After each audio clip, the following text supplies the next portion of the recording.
Brother, thank you again. I appreciate this so much. Oh my God. All right, guys. This is Beyond the Bell. I'm Joey Valai. And I say this all the time, but we got an extra special guest today. My oldest friend in the fight game, Mr. Bang for Bang himself, Keka Doi Toilolo. What's up, Kex? How you doing? Summer, bro. Doing good. So, Kex, for the people that might not know who you are, can you give us just a little about yourself? Who you are? What do you do?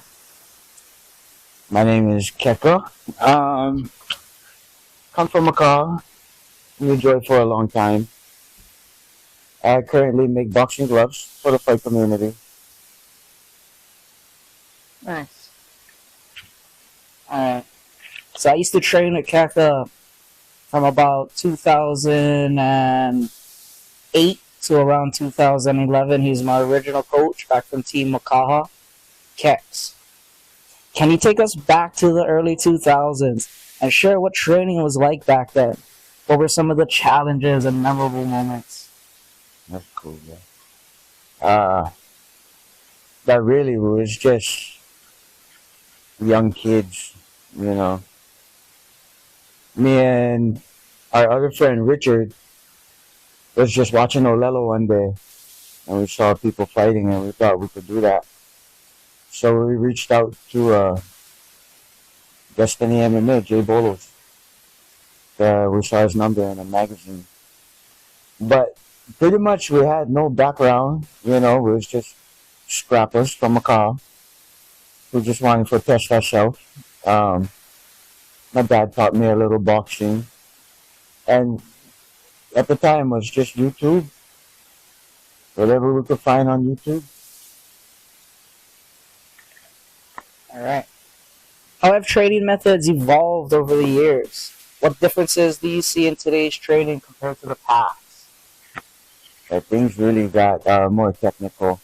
So back then, I would YouTube like volleyball drills, football drills, any type of drills that other athletes used to do, and try and incorporate it into fighting, like pushing, pulling, jumping. You know, just because MMA is just a bunch of everything, you know. You're gripping, you're pulling, pushing, you're standing back up, like a bunch of stuff. Like it's just, you never know what's going to happen in MMA. It's different than boxing, right? So we took a bunch of drills from different stuff and incorporated it into fighting. Alright. So, who was your mentor or mentors back then? And how did they influence your approach, to fighting and, coaching too?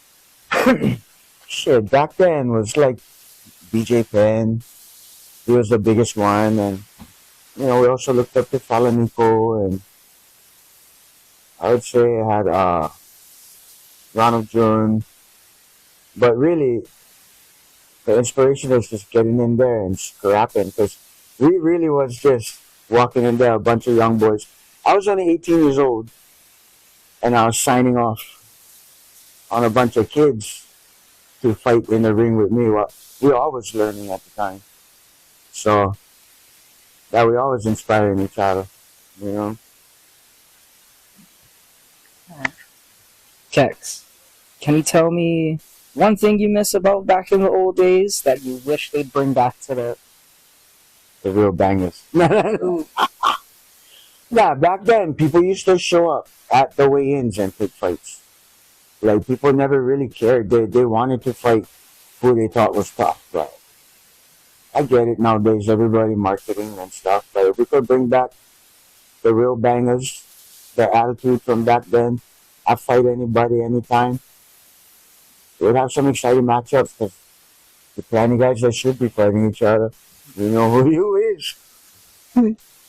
What I really miss is shows every weekend. The opportunity to compete 3 to 4 times a month in multiple different types of fighting styles, from triple threat, kickboxing, MMA. You could do anything, grappling matches, but there were shows like every weekend. That's true. That's true.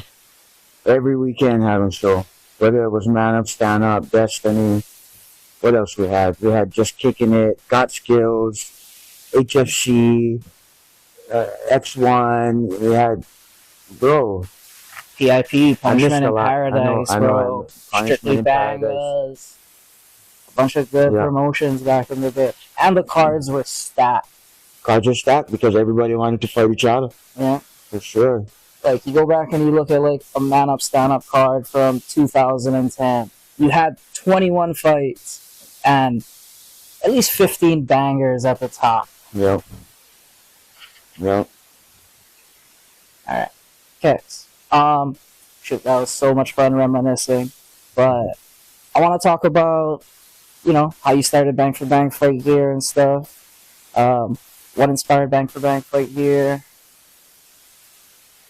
To be honest, I never really got over fighting because my last fight was the first day I started dialysis. I feel like it got stripped away, you know. I wanted, as much as I wanted to continue fighting, I couldn't. Both my kidneys failed, started dialysis. It was a new chapter in life. I just always wanted to be involved still yet. And I met somebody in dialysis who actually in front the money when I gave him the idea. And we just had an idea for put the W on the boxing gloves to represent Hawaii and I. And you know, we got little to no support, but that never stopped us. We made another run. We did Bang for Bang 808, and you know, we started being more community driven instead of just only for the West Side. And yeah. Can you tell us what it was like to start a business, and can you share some of the challenges that you faced with it? Yeah, not getting any support. You know, you gotta really believe in what you do and what you're set out to do, and you cannot do it for nobody else. Like for me, it was just staying involved in a fight scene. I was done fighting, but I wasn't done being a part of the fight scene. So that was the biggest challenge. If I didn't have the passion that I do have for the sport, I probably would have gave up a long time ago. Because in the beginning, the support wasn't there. You know, we really had to push for it. But yeah, now we got support from a lot of people. I'm grateful. That's exactly what I was about to say. Like, you talk a lot about like how it was hard in the beginning, not too much support. But now, I go to a lot of gyms here in Hawaii, and every gym I've been to here in Hawaii has some sort of Bang for Bang Fight gear in there. Whether it's gloves, hand wraps, mitts, punching bags, you name it, I've seen a Bang for Bang logo on it. Can you tell me what that means to you now? Yeah, that's cool. You know, I really do appreciate the support because it really just came from nothing. You know, it started as an idea at a friend's house, and we just thought about it. You know, I brought that idea to a friend in dialysis, and he let me run with it. Rest in peace to Mai. He's not here no more, but he's the one who fronted me all the money for this, and to see, you know, for it to play out the way it did, it's cool. You know, it's real cool. For all the people who supported me from the beginning, like Hybrid House, you know, Muto Boxing, we made a bunch of gloves for him in the beginning. But a bunch of people, Patrol Boxing, like, it wouldn't have been possible without people supporting me back, you know, and allowing me to ride with them as they were growing as well. Because I grew with a lot of people with the company. Yeah. Nice. You just dropped a bunch of the names that you started with. And I know that even, that's like just a bunch of lanes here in Hawaii. I know you did like gloves for UFC fighters, a bunch of people in the mainland and around the world, different continents, you know. How does it feel to have your brand represented by all of these people? It's pretty cool. It's kind of surreal. You know, it was kind of unbelievable at first, you know. The first big guy we hit was Yoel Romero. And that one was unbelievable. I couldn't believe I was in contact with him. We FaceTime him. We designed the glove for him, sent it out. That was pretty cool. And then, you know, maybe it gets a little, I wouldn't say normal, but you know, you start to get the hang of things and you learn how to reach out to certain fighters, and it's just cool when they respond, and you end up sending them a care package, and they're excited as well because it's a local brand from Hawaii, you know. Speaking of Hawaii, you're the only custom glove maker out here. Uh, what influenced your decision to take that market? Shout out to the Grazianos. They did it. They they were the first ones to ask me if I ever made gloves custom, and I told them no. You know, but they pushed me to do it. I made gloves for their son and their daughter, Timmy and Ray, and I made their custom gloves. They flew up to the Roy Jones tournament and they won. So that was the first time I ever made custom gloves for somebody. And then it went on to gym orders. Then we went on to doing gloves for gyms. And the rest is just history. Everybody, I still got custom gloves I got to get to.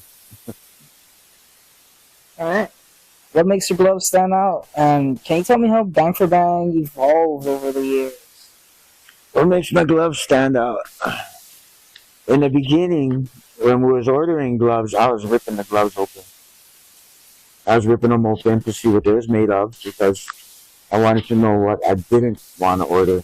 You know, a bunch of the stuff you order online, you can't build it. So we started ripping them open and contacting factories and asking them to build a mold and build a specific glove, not like the one we had. We asked for higher quality materials, and yeah, we pretty much built them from scratch overseas on FaceTime. So that's what would make my glove different. And we design everything in house. All right. Ooh, I like this one. Can you share some of the most memorable or impactful people you've met from being Bang for Bang and making gloves? And can you share, any unique stories or surprising ones about the people you've met? Yeah. For the first time, I got invited to do to what you call sponsor an event was for Kaleo Kwan. So that was a really cool time because me and my whole family was there. Me, my 4 daughters, and we got to experience what it's like being on the other end. Because we was always buying gloves from HFG, you know. Shout out to the pioneers.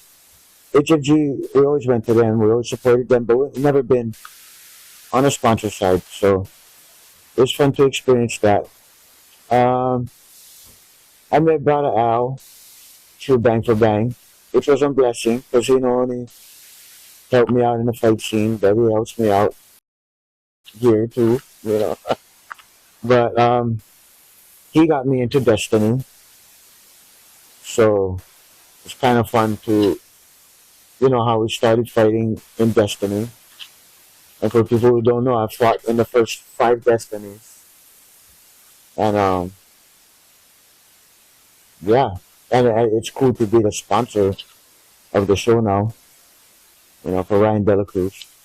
So it's like a full circle that I still get to be involved. I still with the show I started with, so that's pretty cool.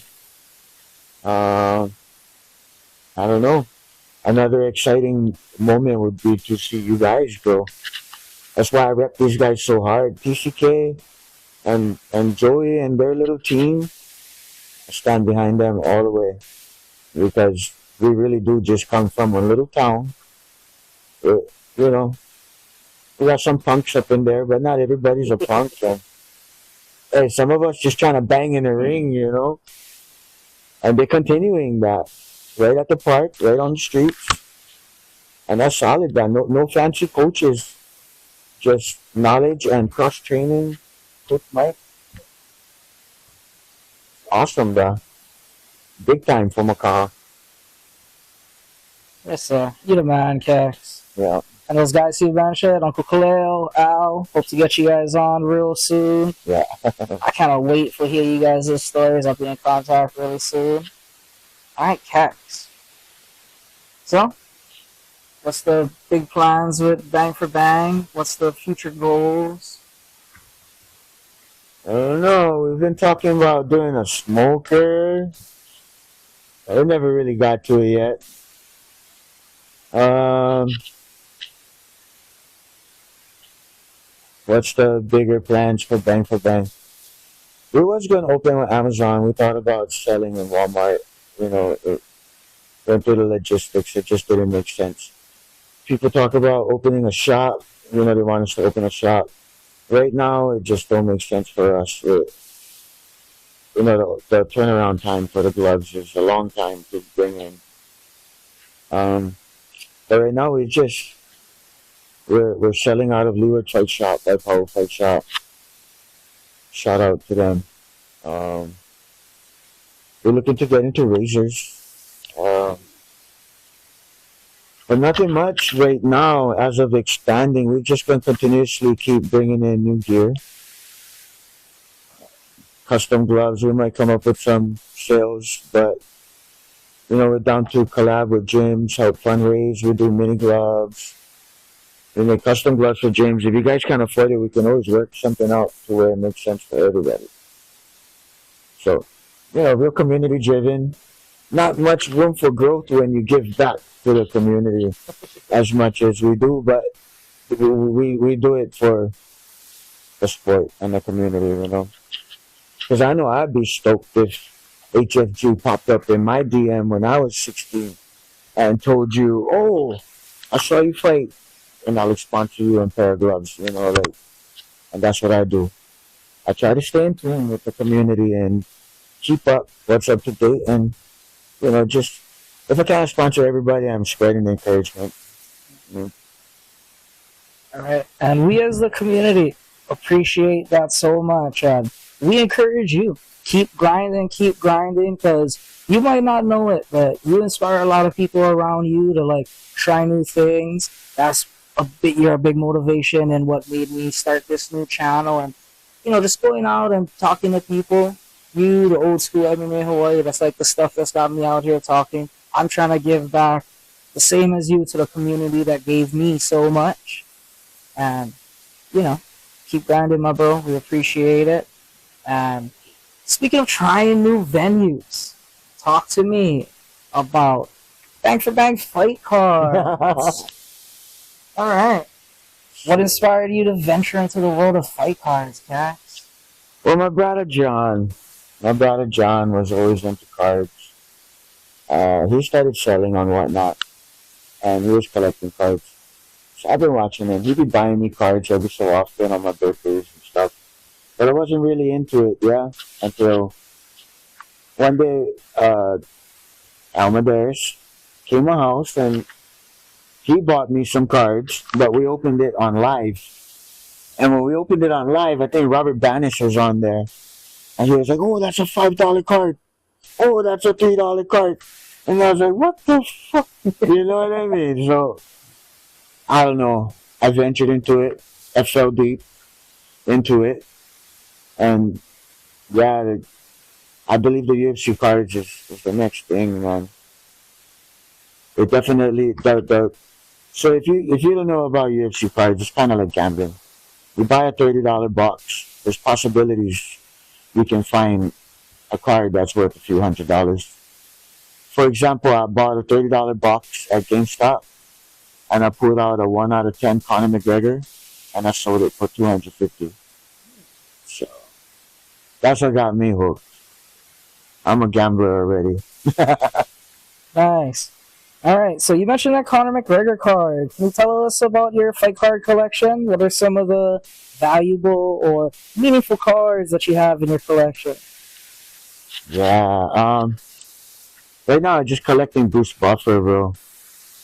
Bruce Buffer, because he's not a fighter. The fight card market goes up and down as a fighter wins and loses, and whatever they do on Instagram can even change what their value is worth, right? So to me, Bruce Buffer is his value not gonna do nothing but go up, you know. So as for a PC, like a personal collection, I collect Bruce Buffer. Nice. So, how do you go about buying cards? You know, like what influences your decisions? Pretty much fights, you know, popularity. I try chase who's the popular fighter so I can resell them to people who cannot find them before me. Okay. Yeah. I All go right. to Best of the Best card shop and AJTK. I'm waiting for a sponsorship. All right. So we talked about buying. So, what's your approach to selling the cards? Selling the cards, I can be selling them on eBay. I sell them off Instagram on B4B fight cards. Um, and I go on Whatnot. My Whatnot is Bang for Bang. And I just schedule shows, hop on, talk some cards, talk some fights, and make some sales. There's a strong fight community on Whatnot. And none of them are fighters, I feel like. No, the collection market nowadays is a real like hot thing. Yeah. Buying and selling. Alrighty. Alright, Tex. Let's start finishing up. Gonna ask the big questions. Looking back on your journey, what are you most proud of? You know, in your fight career, in your business, in your business career, and in yourself as a person. There's always room for growth, yeah, but fight career, it was pretty cool walking into an event, a bunch of young kids, looking at all these coaches and challenging ourselves up against people who was training in gyms. You know, we went up against some real fight teams. That was fun. Um, Business wise, we're just gonna keep moving. We got the strong support from the community. We took a little break this year for some personal reasons with, you know, family issues going on, but we'll be back at the end of the year. So we just took a little break. We're coming back with some new stuff. Um, Personal growth. I got engaged, you know, so I'm engaged to my fiance, and looking forward to start a new chapter in that life too. The married life, the family life. As if I wasn't a family man like over 13 years already. Nice. Congratulations to you and your fiance. Thank you, bro. Alright. What advice would you give someone looking to start out on their own business in the fight community? Just believe, even with zero sales. And you cannot blame your friends for not supporting you because they cannot pay your bills. Your friends cannot support you all the time. You gotta grind and do your own work. And don't get mad and rant on Instagram because that only gonna make you fail even harder. You gotta believe in yourself and you just gotta keep going. You gotta have envision yourself. Never mind what nobody tell you. Because I had plenty of people tell me Bang for Bang was a stupid name. Somebody told me that nobody gonna catch on to Bang for Bang. That's a Hawaii thing, you know. And I remember who you guys was. But hey, it worked out. It worked out. You know, it worked out because we didn't stop. Yeah, that's all. So, Sometimes we need that as motivation too. You know, yeah. you ain't making it if people ain't hating. So yeah, you just gotta believe in yourself, and when you get supporters, don't forget them because you cannot make them nowhere without supporters. If nobody supported you, you wouldn't be nowhere. So that's why I always give back because I wouldn't be here if it wasn't for the community. Okay. My next one was gonna be, what's a message or inspiration you want to share with our listeners? But that was a pretty good one. Yeah, pretty much it. All right. Well, Kex, where can we keep up with you? And is there anyone or anything you want to shout out? Yeah, you can keep up with me on Instagram, Bang for Bang 808, and whatnot, Bang for Bang, if you're into cards, and B for B Fight Cards on Instagram. My inspirations, um, this guy not gonna like it, but I gotta give a shout out to Major League, Brandon Balai. Rats. This guy made my logo, and I love this logo. So simple, so bold, easy to read. He made my logo. He really taught me a lot about business that I still use to this day. So I still making money off of things that he taught me. Shout out to Big Al, always supporting me. We might fight like cats and dogs. He's the cat, I'm the dog. Yeah. But yeah, Joey Balai, this guy, still in the fight scene. Something similar, bruh. Staying in the fight scene. This guy is training his little brother and other kids. Like, solid, bruh. Shout out to everybody who supported me in the beginning. And, yeah, the fight community in general. Solid. A bunch of guys off island that support me a lot. You know, Maya, Toby, Smash Maui, Sumiko. If I forget anybody, I'm sorry. But yeah. Thank you guys. All right. Okay. Thanks again, my bro. Thank you, bro. I appreciate it. This has been Bang for Bang. I'm Joey. This is Kex. Train hard, fight easy.